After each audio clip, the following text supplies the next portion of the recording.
This is a preview of the next series on how to create a glitch in the matrix, the podcast. The next series is entitled, The Digital Key. To begin, within any given digital structure centered around some common person, comprising an in-group, there is a specific sequence of phase flips for the structure, which ultimately leads to emotional coupling and mirroring across the whole structure. This sequence is the digital key of that structure.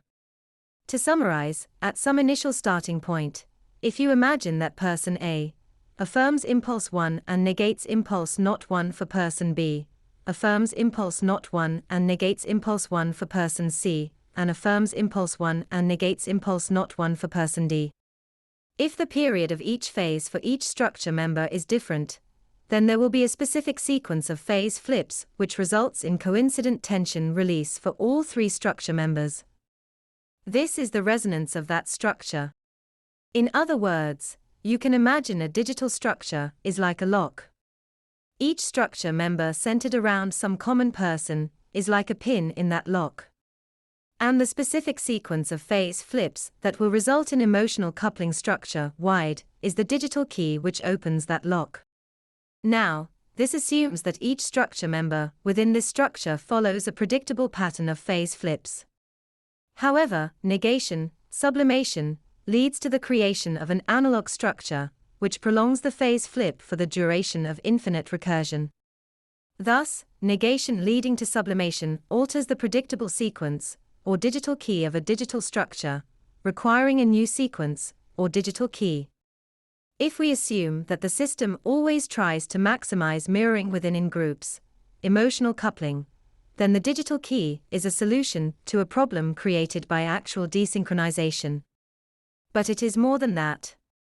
Since we see in cooperative goal-oriented group tasks, the digital key is a solution to a real-world problem, or represents the accomplishment of some real-world objective.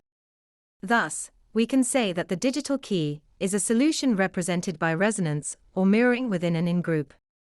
Thus, infinite recursion, by delaying the phase flip within the originating digital structure, requires a new solution or sequence of phase flips for the entire in-group to achieve mirroring and the accomplishment of some goal-oriented action. In fact, if we imagine that person C negates and sublimates in the example, then it is possible that the solution represented by the sequence of phase flips for persons B, C, and D will be delayed for so long as recursion continues.